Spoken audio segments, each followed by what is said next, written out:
ദേവദാസൻ പൂതത്തിൽ തൊമ്മിയച്ചൻ ഈശോയുടെ കരുണാർദ്ര സ്നേഹം പ്രാവർത്തികമാക്കി വിശുദ്ധിയുടെ പരിമളം പരത്തിയ അജപാലകനായിരുന്നുവെന്ന് കോട്ടയം അതിരൂപത മെത്രാപ്പൊലീത്ത മാർ മാത്യു മൂലക്കാട്. ദൈവകരുണ അനുഭവിച്ച് കാരുണ്യ മനോഭാവത്തോടെ ശുശ്രൂഷ ചെയ്തതിനാലാണ് ഒരു നൂറ്റാണ്ട് മുൻപ് തന്നെ ഭിന്നശേഷിയുള്ളവർക്ക് സവിശേഷ പരിഗണന നൽകി സ്ഥാപനങ്ങളും ഇതര സൗകര്യങ്ങളും ഒരുക്കുവാൻ അദ്ദേഹത്തിന് സാധിച്ചതെന്നും പിതാവ് കൂട്ടിച്ചേർത്തു. കോട്ടയം അതിരൂപത വൈദികനും സെയിന്റ് ജോസഫ് സന്യാസിനി സമൂഹത്തിന്റെ സ്ഥാപകനുമായ ദേവദാസൻ പൂതത്തിൽ തൊമ്മിയച്ചന്റെ നാമകരണ നടപടികളുടെ അതിരൂപത തല സമാപനം കോട്ടയം ക്രിസ്തുരാജ ജ്ഞാനായ കത്തോലിക്ക മെത്രാപ്പൊലിത്തൻ കത്തീഡ്രലിൽ നിർവഹിച്ച് സംസാരിക്കുകയായിരുന്നു അദ്ദേഹം. 850 വർഷത്തിലേറെ പഴക്കമുള്ള ഫ്രാൻസിലെ ചരിത്രപ്രസിദ്ധമായ പുരാതന ദേവാലയം നോട്രഡാം കത്തീഡ്രലിൽ അഗ്നിബാധയുണ്ടായിട്ട് ഇന്നേക്ക് 5 വർഷം. 2019 ഏപ്രിൽ 15-നാണ് പുനർനിർമ്മാണ പ്രവർത്തനങ്ങൾ നടക്കുന്നതിനിടെ ലോകത്തെ തന്നെ കണ്ണീരിലാഴ്ത്തിയുള്ള അഗ്നിബാധ ദേവാലയത്തിൽ ഉണ്ടായത്. മണിക്കൂറുകൾ നീണ്ട പരിശ്രമത്തിൽ ദേവാലയ ഗോപുരത്തിന്മേലുണ്ടായിരുന്ന തീ അണച്ചുവെങ്കിലും ഗോപുരം പൂർണ്ണമായും കത്തിനശിച്ചു.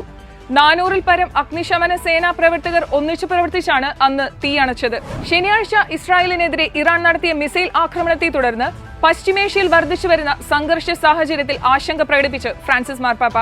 ഈ പ്രത്യേക സാഹചര്യത്തിൽ എല്ലാവരും തങ്ങളുടെ ജീവിതത്തിൽ ക്രിസ്തുവിനെ കണ്ടുമുട്ടിയതിന്റെയും അനുഭവിച്ചതിന്റെയും വ്യക്തിപരമായ അനുഭവങ്ങൾ പങ്കുവെക്കുന്നത് സംഘർഷത്തിന് പകരം മനോഹരമായ സമാധാന അന്തരീക്ഷം സൃഷ്ടിക്കുമെന്ന് സെയിന്റ് പീറ്റേഴ്സ് സ്ക്വയറിൽ വിശ്വാസികളോടായി പാപ്പ പറഞ്ഞു. രാജ്യത്തെ വികസിത മണ്ഡലങ്ങളോട് ഒരു തരത്തിലും താരതമ്യം ചെയ്യാൻ കഴിയാത്ത വിധം പിന്നാക്കാവസ്ഥയിലുള്ള വയനാട് ലോക്സഭാ മണ്ഡലം ദേശീയ സംസ്ഥാന നേതാക്കൾ മത്സരിക്കുന്നു എന്നതിന്റെ പേരിൽ മാത്രം VIP മണ്ഡലമായി മാറില്ലെന്ന് മാനന്തവാടി രൂപതയുടെ പാസ്റ്ററൽ കൗൺസിൽ നിരീക്ഷിച്ചു. മണ്ഡലത്തിലെ ജനങ്ങളുടെ ജീവിത നിലവാരം ഉയർത്തും വിധമുള്ള ഭൗതിക സാഹചര്യ വികസനം ഉണ്ടാകേണ്ടതുണ്ട്. അതോടൊപ്പം സാമ്പത്തികവും തൊഴിൽപരവും വിദ്യാഭ്യാസപരവുമായ വളർച്ചയും ജീവനും സ്വത്തിനും സുരക്ഷിതത്വവും ഓരോ പൗരനും ലഭ്യമാകുമ്പോൾ മാത്രമേ മണ്ഡലം VIP നിലവാരത്തിൽ എന്ന പ്രയോഗത്തിന് അർത്ഥമുണ്ടാകൂ എന്ന് പാസ്റ്ററൽ കൗൺസിൽ ചൂണ്ടിക്കാട്ടി. 11 കുട്ടികളുടെ പിതാവായ സ്പാനിഷ് രക്തസാക്ഷിയെ വിശുദ്ധനാക്കാനുള്ള നടപടികൾക്ക് അംഗീകാരം നൽകി ഫ്രാൻസിസ് മാർപ്പാപ്പ.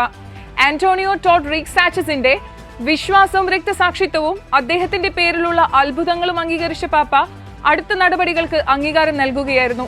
1936-ൽ സ്പാനിഷ് ആഭ്യന്തര യുദ്ധകാലത്ത് കത്തോലിക്ക വിശ്വാസത്തിന്റെ പേരിലാണ് ആന്റോണിയോ ടോഡ് കൊല്ലപ്പെട്ടത്. 1936 ഓഗസ്റ്റ് 14-ന് സൈന്യം അദ്ദേഹത്തെ പിടികൂടി. പിറ്റേന്ന് പുലർച്ചെ വെടിവെച്ച് കൊലപ്പെടുത്തുകയായിരുന്നു.